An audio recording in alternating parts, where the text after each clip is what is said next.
commencer. Bonjour, donc l'Association des Amis du Patrimoine Médical de Marseille, le Conservatoire du Patrimoine Médical de l'Assistance Publique et la Faculté de Médecine de Marseille sont heureuses de vous accueillir pour ce colloque et je vais remercier d'abord le doyen Georges Leonetti qui nous accueille dans sa faculté qui va avoir bientôt 60 ans et qui, je trouve, se porte bien. Alors nous avons choisi de faire ce colloque sur quelques aspects dont on parle moins de la guerre de 14 dans le cadre du centenaire du déclenchement de la guerre de 14. Donc nous allons organiser cet après-midi avec une première série de conférences. Et je remercie beaucoup les conférenciers qui ont immédiatement accepté de participer à notre colloque. Vous aurez aussi le temps à la pause d'aller voir, certains y sont déjà allés voir l'exposition qui est à côté là et qui est organisée avec Jacques Delaine et Jean-François Falabrec, que je remercie beaucoup parce qu'ils se sont beaucoup investis là-dedans. Ils ont des choses tout à fait extraordinaires à vous montrer et à vous expliquer. Je remercie aussi les représentants du Souvenir français, la colonelle Couturier, et puis les représentants du nouveau président, si je comprends bien, M. Mounier, parce que le Souvenir français, c'est une structure qui œuvre beaucoup pour le souvenir justement de nos poilus. Alors peut-être on va faire venir peut-être sur l'estrade des conférenciers la parole au général Morillon, médecin général inspecteur Morillon, qui est, pour ceux qui ne le connaîtraient pas, qui est professeur agrégé du Val-de-Grâce, et puis surtout aussi qui a été pendant très longtemps responsable de l'Institut de médecine tropicale du service de santé du Pharaon. Hein.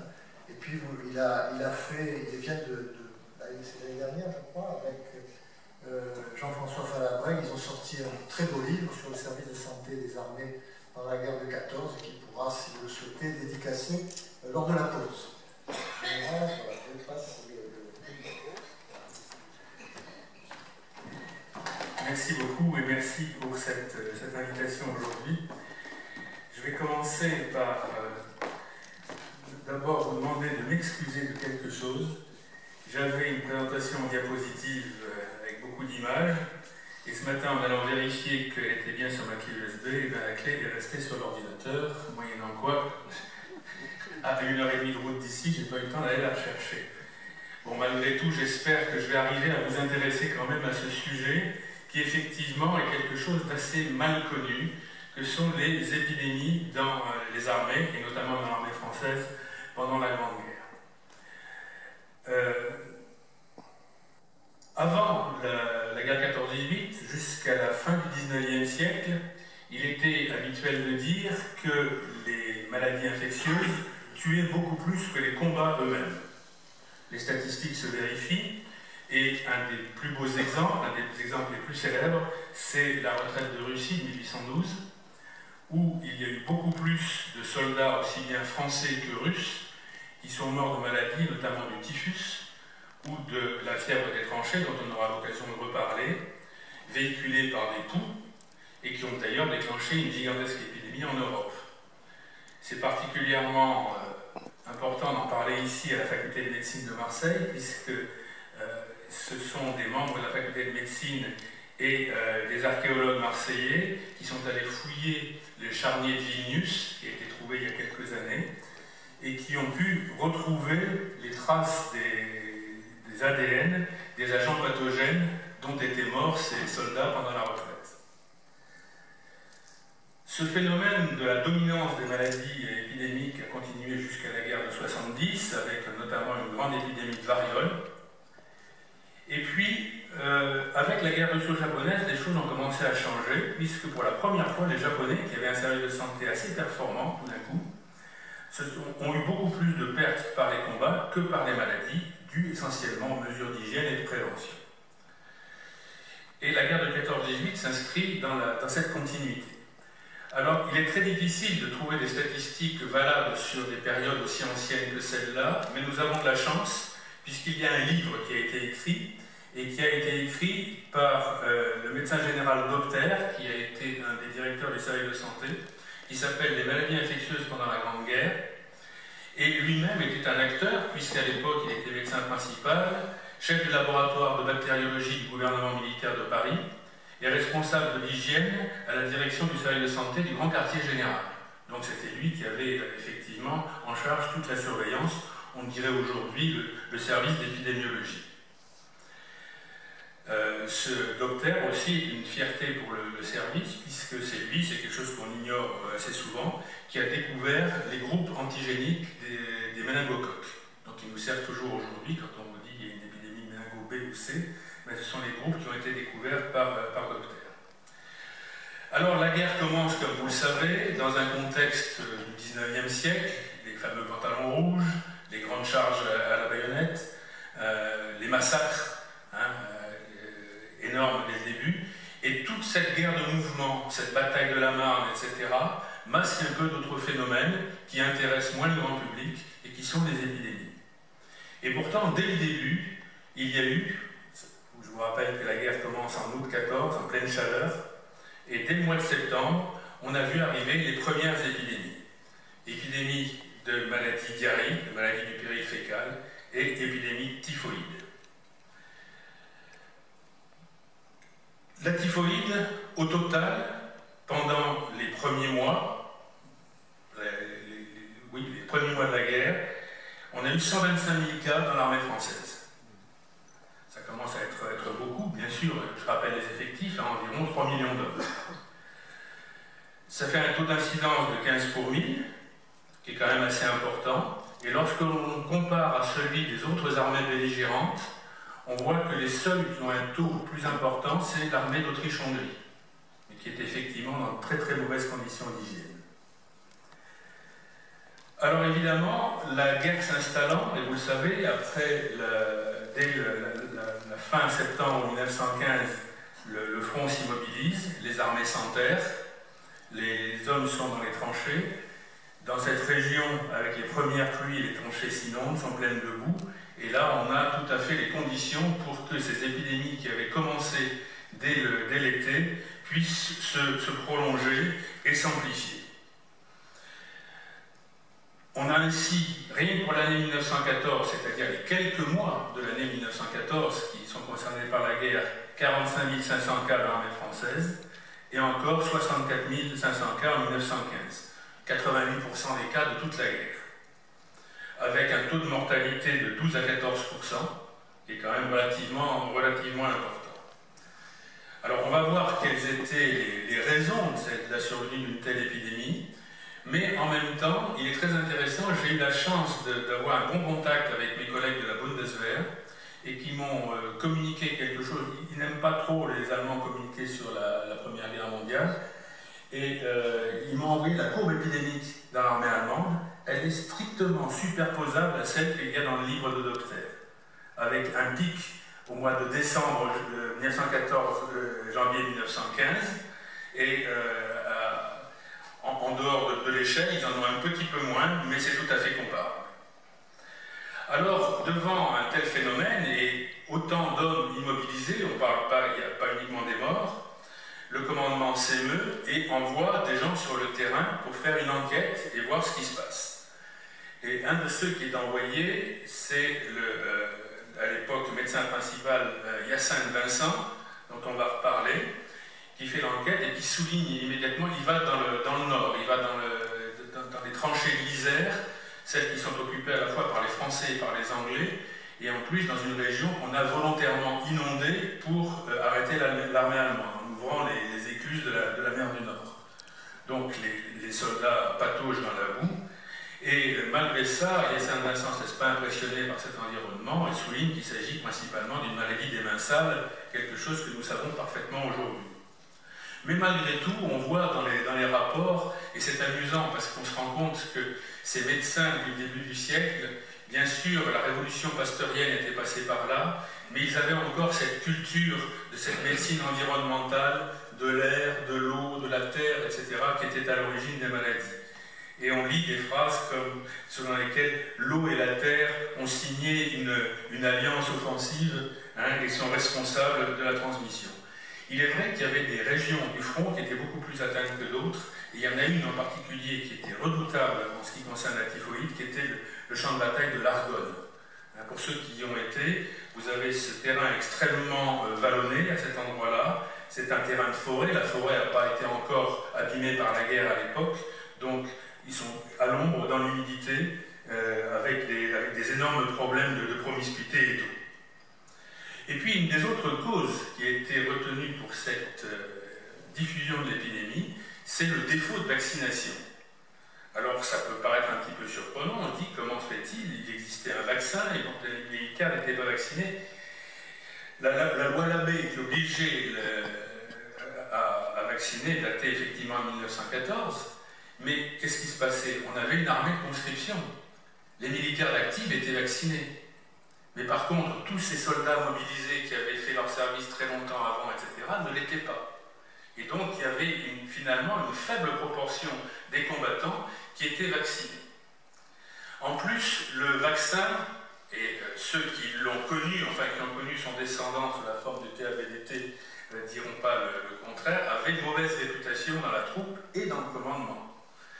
Et je vous invite à regarder dans le livre de Maurice Genevoix, Sot 14, et dans le chapitre sur les éparges, justement, Genevoix évoque la période en janvier 1915 où les équipes médicales viennent les vacciner. Et les conversations entre les poilus à ce moment-là. Et les poilus qui se disent entre eux, bon mais tu vas voir, quand ils t'auront mis leur seringue dans le dos, leur seringue sans blague, oui, et ils t'injectent des tas de saloperies, et après ça tu gonfles, et il y en a même qui en clabotent. Et alors là, évidemment, le frisson, et voilà dans quel état d'esprit les soldats allaient se faire vacciner. Il y avait 3 à 4 injections à faire, et à cette époque, les médecins étaient très très rigoristes, c'est-à-dire qu'un soldat qui avait raté la vaccination à la bonne date, on recommençait tout, on a connu ça, maintenant on sait très bien que c'est complètement inutile, mais à l'époque c'est ce qui se passait. Autrement dit, quand il s'est agi d'aller vacciner une telle quantité de soldats en aussi peu de temps, il s'est posé d'énormes problèmes logistiques. Une organisation considérable, 3 millions d'hommes à aller vacciner sur le terrain, pendant les opérations. Alors, on a recruté tout ce qu'on avait. On avait 2 sortes de vaccins. On avait le vaccin de l'Institut Pasteur, qui était un vaccin chauffé, et puis un vaccin qui avait été mis au point par Hyacinthe Vincent lui-même, le même dont je viens de vous parler, qui était un vaccin à l'éther, plus quelques vaccins apportés des États-Unis. Eh bien, Hyacinthe Vincent a mis au travail le laboratoire du Val-de-Grâce, et ils ont réussi à fabriquer 18 millions de doses. Et avec ça, les équipes sont parties sur le terrain et effectivement, on a vacciné massivement. Résultat, on a vu la courbe épidémique se casser et j'anticipe sur ma conclusion, mais tant pis. Le succès a été tel que Hyacinthe Vincent a été considéré par Joffre comme un des artisans de la victoire et à la fin de la guerre, il est le seul médecin général à avoir reçu la médaille militaire au même titre qu'un des généraux commandants en chef, puisque c'est vraiment la plus grande récompense qu'on puisse donner à un général commandant en chef, au-delà même du grand cordon de la Légion d'honneur.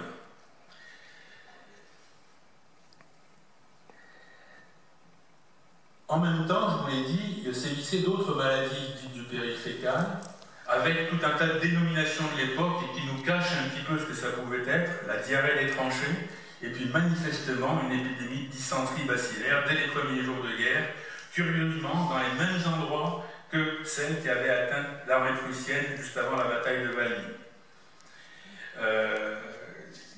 Là, c'était bien les shigelles, on savait les identifier à l'époque, plus tout un tas d'autres maladies qui étaient satellites de ça. Pour les médecins qui sont là, c'est à l'époque qu'a été décrit le syndrome de Fier-Singer-Leroy-Reiter qui était dans la suite de ces infections. Ce syndrome, il y a quelque chose de très amusant avec ça. Fier-Singer-Leroy sont 2 médecins français, Reiter est un médecin allemand. Reiter, après la guerre, a continué sa carrière et s'est un petit peu compromis avec le régime nazi.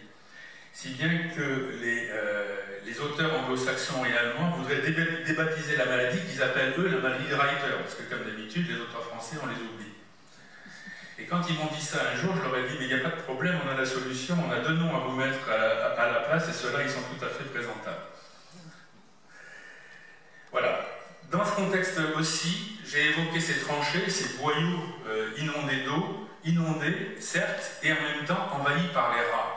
Hein, ça, c'est quelque chose qui ressort de tous les récits du poilu, cette omniprésence des rats, hein, attirés à la fois par les stocks de vivres, hélas aussi quelquefois qui commençaient à dévorer les cadavres, et les poilus avaient l'habitude de cohabiter avec les rats. Et avec les rats venait la leptospirose. La leptospirose était une maladie qu'on connaissait depuis très peu de temps, puisque les leptospires, les bactéries, avaient été découvertes en 1903 par deux Japonais qui s'appelaient Inada et Ido.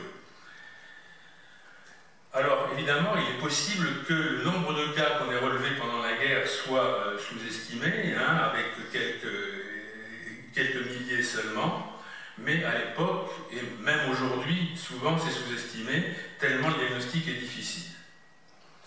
Cette maladie a atteint aussi bien les Français que les Anglais. Alors, c'est essentiellement une atteinte du foie et des reins, et on est surpris de voir aussi à l'époque qu'on décrit une maladie qu'on peut mettre en parallèle, qu'on appelle la néphrite des tranchées. Et je me pose la question aujourd'hui de savoir quelle est la part dans cette néphrite des tranchées des leptospiroses et peut-être même des maladies à hantavirus, puisque les vecteurs sont les mêmes et qu'on sait très bien aujourd'hui que dans cette région, il y a des hantaviroses.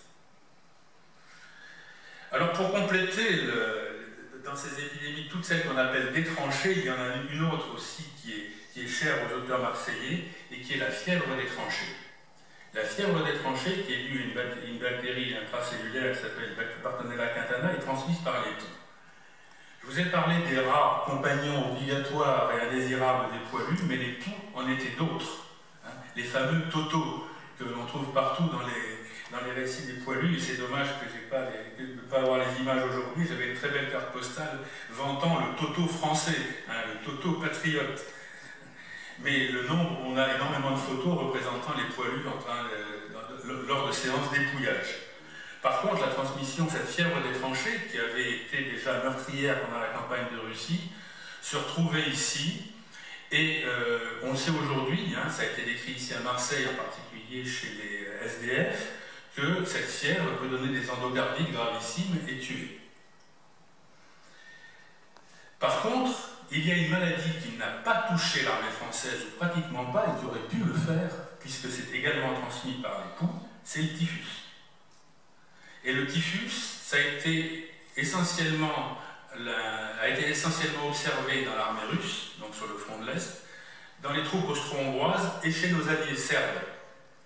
Et les quelques cas qu'on observe de typhus dans l'armée française, il s'agit de personnels de santé la plupart du temps, qui ont participé à ce recueil en catastrophe de l'armée serbe qui avait fait une retraite absolument calamiteuse à travers les montagnes d'Albanie, avec des pertes considérables, et qui ont été récupérés par la marine française sur les côtes de l'Adriatique, hébergés dans l'île hôpital de Corfou qu'on avait mobilisé, remis sur pied, au point qu'on a réussi à monter 2 divisions serbes qui sont venues combattre à nos côtés après ça sur le front de Salonique. C'est quelque chose qui n'est pas très bien connu en France, mais par contre qui est très bien connu en Serbie. J'étais il y a 1 an à Belgrade, il y a en plein centre de la ville un monument à la France, justement pour commémorer à la fois cette position d'allié et cette façon d'avoir sauvé l'armée serbe qui était complètement en déroute à ce moment-là. Alors justement, je viens de vous évoquer le camp de Salonique et l'armée d'Orient.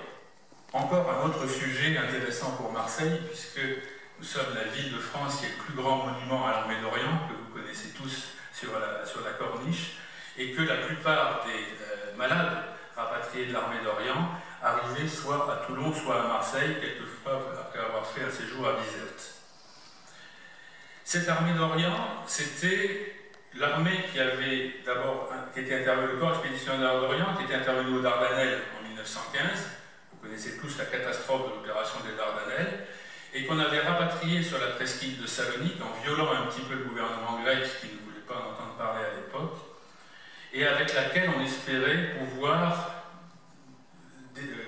déclencher un nouveau front et pouvoir attaquer les Bulgares qui venaient de rentrer en guerre.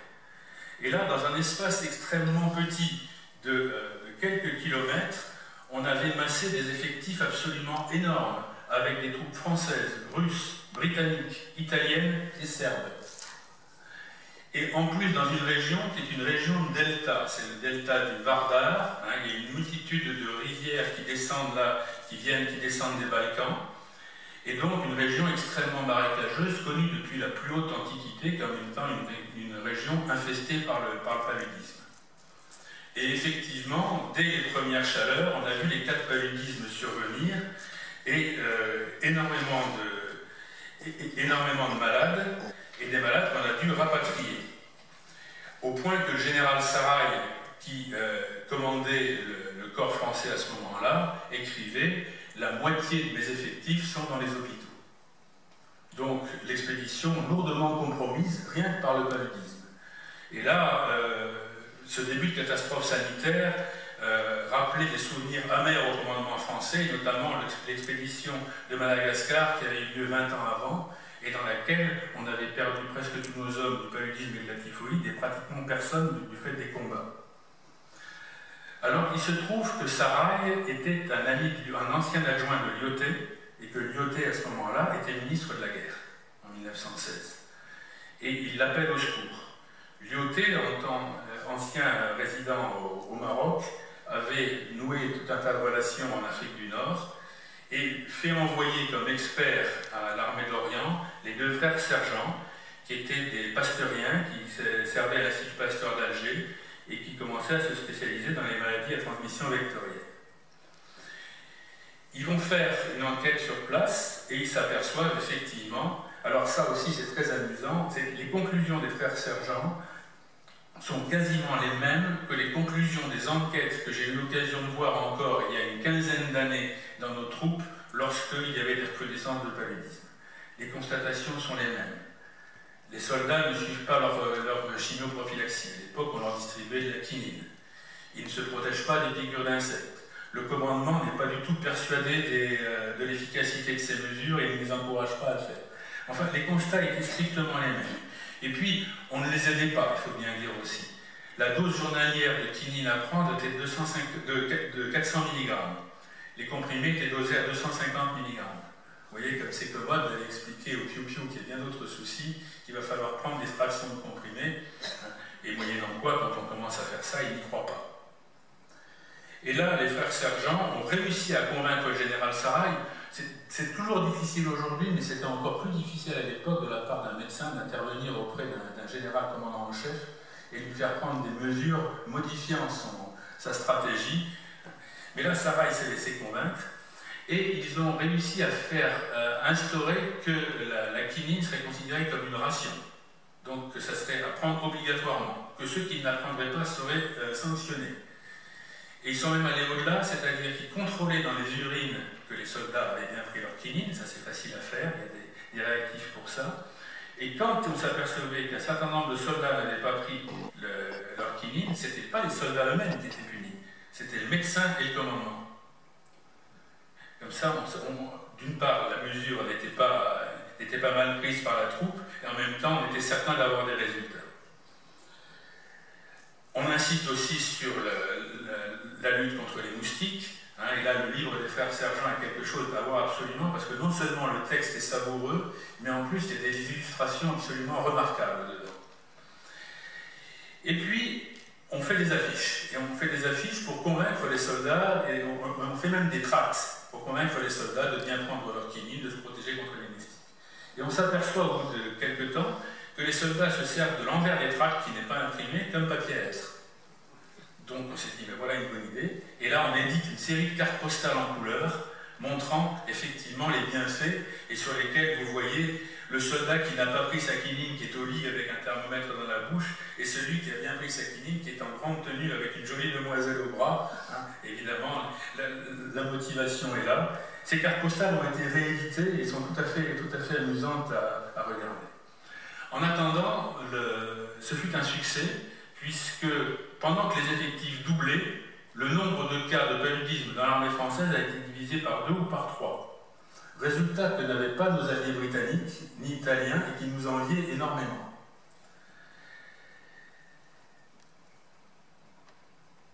Après cet épisode de l'armée d'Orient, nous arrivons à la fin de la guerre.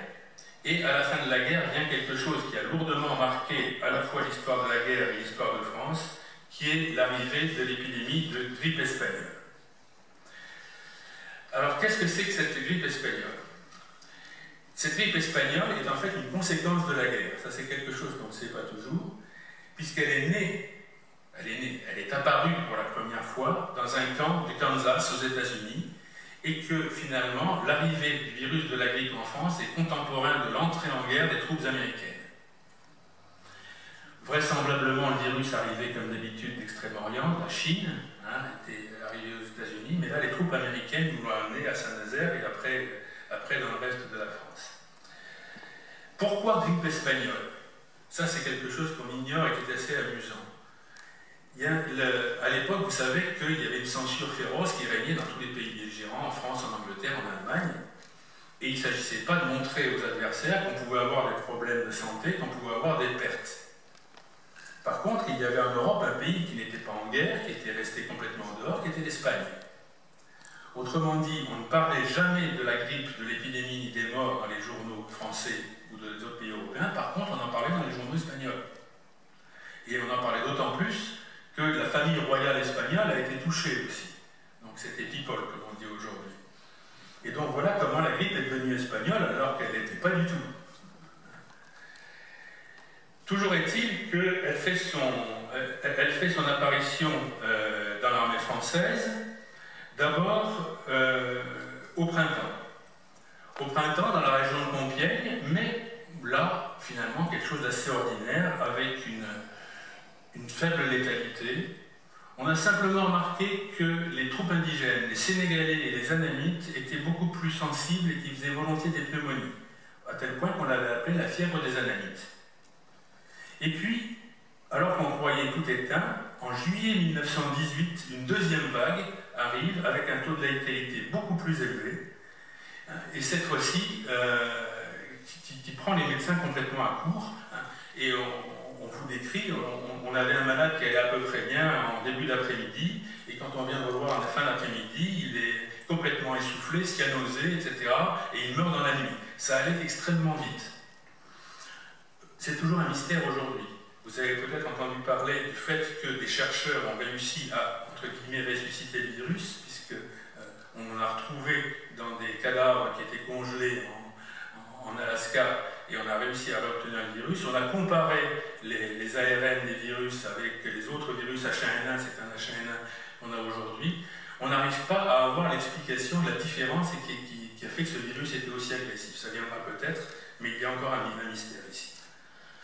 Bon, l'épidémie s'est développée ensuite jusqu'à la fin de la guerre, et au-delà de la fin de la guerre, puisqu'il y a encore des cas en 1919, avec des statistiques mondiales qui sont absolument effrayantes, mais qui sont aussi extrêmement floues, puisque suivant les cas, on vous dit 20 millions de morts, soit de toute façon plus que la guerre elle-même, qui en a fait 19, jusqu'à 100 millions de morts peut-être, suivant certaines sources.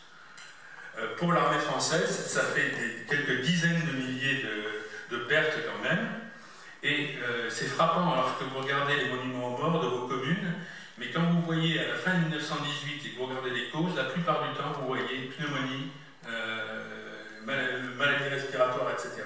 Là on est en pleine épidémie de grippe, et effectivement les pertes ont été considérables. On essaye de prendre les mesures qu'on peut. Qu'est-ce qu'on fait? Eh bien, on traite les malades un peu comme des noyés, on leur fait des saignées, on leur injecte du camphre, etc. Mais bien sûr, ces traitements ne sont pas toujours très, très efficaces. Certaines des victimes sont extrêmement célèbres. Peut-être que la plus célèbre d'entre elles est Guillaume Apollinaire, qui lui-même avait déjà été blessé auparavant, qui avait été trépané et qui en plus a dû subir les assauts du virus de la grippe ensuite. Donc vous voyez avec ce bref panorama que les maladies infectieuses ont eu un rôle considérable au cours de la guerre, avec des pertes qui se chiffrent en dizaines, voire en centaines de milliers d'hommes. Et là, on ne peut que saluer l'œuvre des médecins et du corps médical tout entier. Et là, j'insiste, et ce n'est pas seulement parce que je suis ici aujourd'hui, mais ce n'est pas l'œuvre du service de santé des armées, c'est l'œuvre de tout le corps médical et paramédical mobilisé, parce que tout le monde... Est-ce qu'il y a dans la salle des interventions, des commentaires sur cette belle présentation? Oui.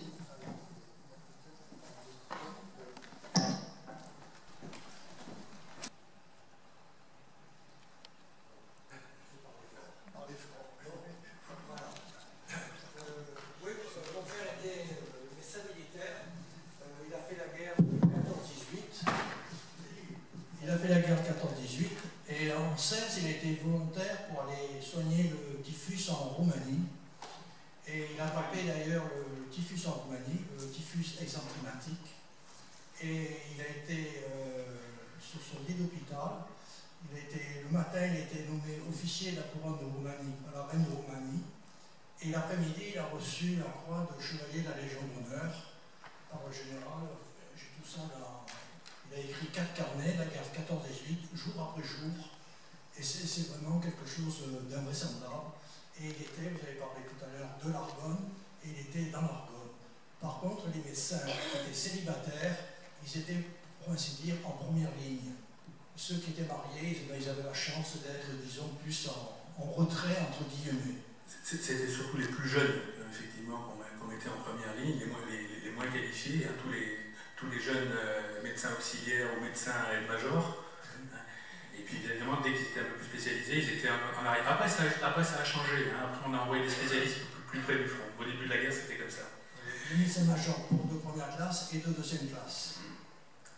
D'accord. Mais ce que vous dites reprend bien, c'est-à-dire que vous voyez, c'était en Roumanie, donc le typhus sévissait principalement sur le front de l'Est, mais il est vrai que les cas qu'on a eus dans l'armée française, c'était principalement des personnels soignants qui sont allés au secours de nos alliés. Exactement, oui. Alors donc ils étaient 6 volontaires, médecins militaires, et sur les 6, il y en a 5 qui ont attrapé le typhus, et il y en a qu'un qui s'en est sorti, ça a été mon père, les 4 autres ils sont morts, il y en a un qui n'a rien attrapé du tout. Par contre, après, il a été envoyé en Russie, parce qu'on ne parle jamais des malgré nous. Et il y a des malgré nous, parce que l'Alsace et la Lorraine, on avait donné en 1871 à l'Allemagne, et il y avait les Alsaciens et les Lorrains qui étaient, disons, engagés de force déjà à cette époque-là, dans la guerre de 14-18. Et il y a eu, disons, 1500 prisonniers des malgré nous, que mon père a fait rapatrier, et avant de les rapatrier, il a été obligé de les examiner les uns après les autres. Mais je vous ferai parvenir, disons, ces 4 carnets qui sont très très intéressants, en même temps un petit peu humoristiques, parce que heureusement, il faut avoir, disons, espoir dans tout. Médecin, je suis juriste de formation. De par mes recherches pour le souvenir français, j'ai vu que beaucoup de soldats africains étaient morts de maladies pulmonaires. Donc, quand vous parlez de la grippe espagnole, il n'y a pas que la grippe espagnole, je ne suis pas médecin, hein. Je pense que les conditions climatiques du front d'ouest, du nord de la France, ne convenaient pas à nos Africains. C'est exact, mais on s'en était aperçu. C'est-à-dire que les Sénégalais en particulier, quand on dit Sénégalais, il s'agit de tous les soldats originaires de l'Afrique de l'Ouest et de l'Afrique centrale, hein, ont été engagés dans la bataille de l'Isère au début aux côtés de nos fusiliers marins. C'était en automne et en hiver, et là on s'est rendu compte qu'effectivement ça se passait très mal. Il y a eu énormément de pieds gelés en particulier. Et à partir de cette date-là, on n'a plus jamais engagé les Africains en hiver. C'est-à-dire qu'ils étaient rapatriés dans les camps du Sud, notamment en Fréjus, Saint-Raphaël, sur toute la côte, il y en avait un petit peu partout. Et on les faisait rentrer à nouveau sur le front à partir du mois d'avril. Ce qui ne les a pas empêchés d'être engagés au chemin des dames, puisque c'était précisément au mois d'avril. Hein, et que là, dans cette région, les conditions ne sont pas toujours idéales dans cette saison non plus. Mais c'est vrai qu'ils étaient extrêmement sensibles aux maladies respiratoires. Au niveau de Marseille, j'ai constaté, de par les archives du cimetière Saint-Pierre, que tous ces Africains avaient été soignés dans des hôpitaux complémentaires de Marseille. Ça m'a beaucoup amusé de voir que le Château des Fleurs, qui était un restaurant, beaucoup d'hôpitaux auxiliaires de Marseille étaient des établissements, restaurants et autres, parce que l'armée était débordée par le nombre de malades. Tout était mobilisé. Je crois qu'on a dénombré, rien que pour la ville de Marseille, à peu près 80 hôpitaux, entre les hôpitaux complémentaires, auxiliaires, etc.